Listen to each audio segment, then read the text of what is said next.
음, 거울 딱 봤는데 흰머리 하고 깜짝 놀란 경험 다들 한 번쯤 있으시죠?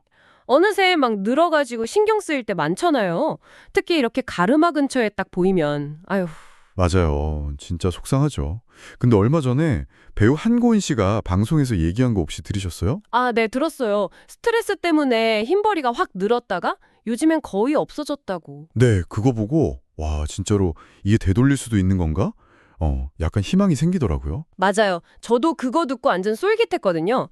그래서 오늘은 저희가 받은 자료들 좀 보면서요. 이 지긋지긋한 흰머리, 이거 생기는 속도를 좀 늦추거나 어쩌면 진짜 좀 줄이는데 도움이 될 만한 생활 습관들, 이걸 좀 제대로 파헤쳐 보려고 해요.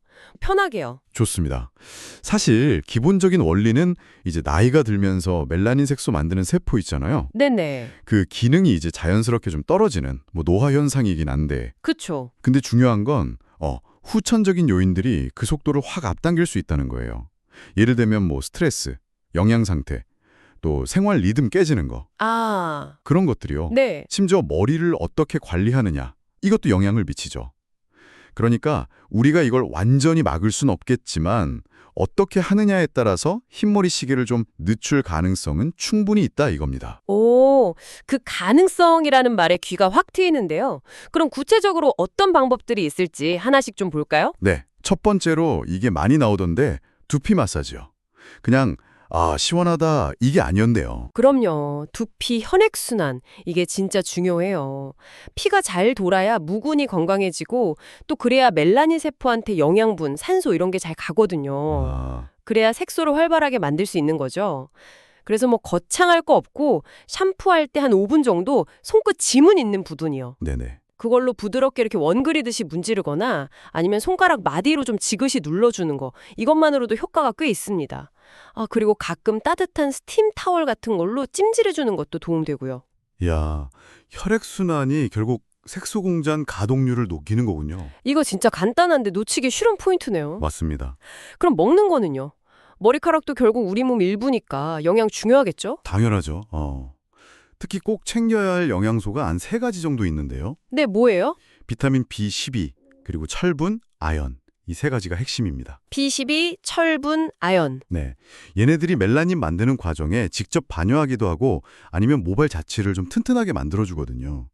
비타민 B12는 달걀, 우유, 고등어 같은 생선에 많고요. 아, 네. 철분은 시금치, 콩, 붉은 살코기.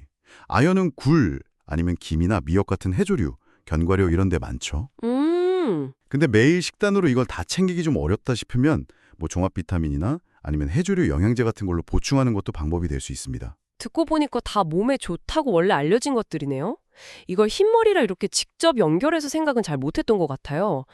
근데 아까 한고은 씨 얘기도 나왔지만 스트레스, 이게 진짜 직접적인 원인이 되긴 하는 건가요?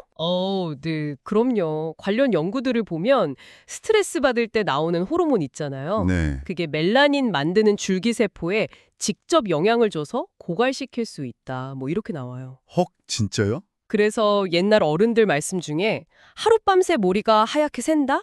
이게 아주 틀린 말은 또 아닌 거죠. 와, 근데 또 반대로 생각하면 스트레스를 잘 관리하면 흰머리가 줄어들 수도 있다. 이런 희망적인 결과도 있어요. 오, 다행이네요. 네.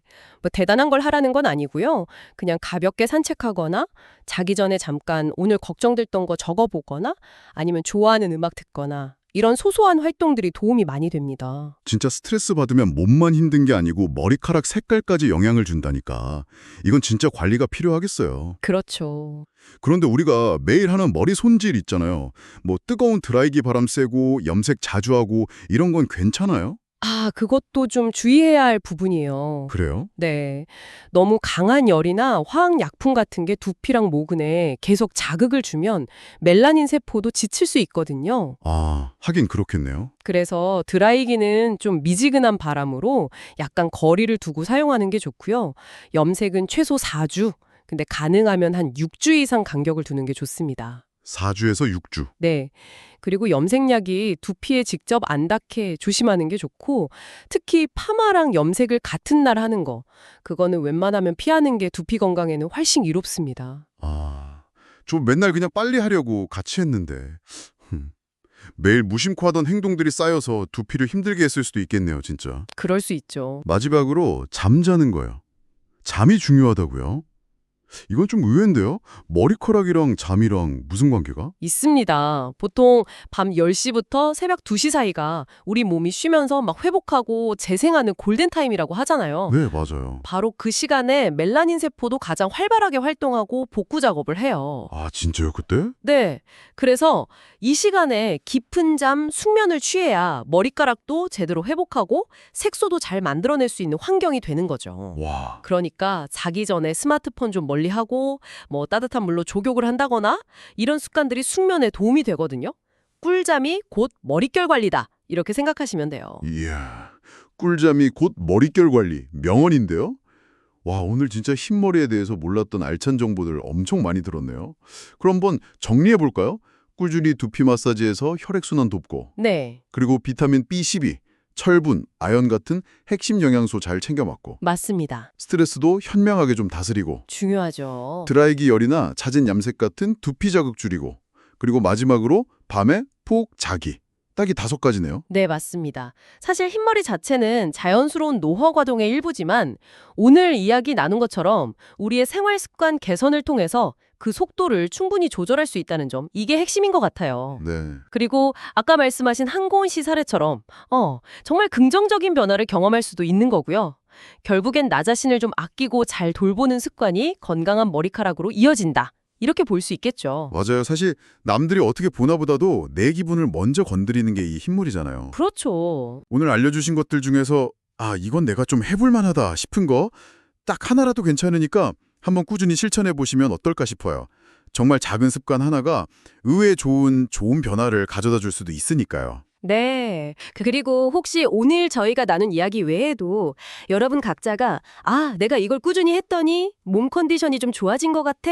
혹은 기분이 좀 더 상쾌해졌어 하고 느꼈던 그런 자신만의 소소한 건강 습관 같은 거 혹시 있으신가요? 어쩌면 그런 긍정적인 자기 관리들이 이렇게 차곡차곡 쌓여서 결국 머리카락 건강에도 우리가 예상치 못한 좋은 영향을 줄 수 있지 않을까요? 한번 가만히 떠올려 보시는 것도 재밌을 것 같습니다.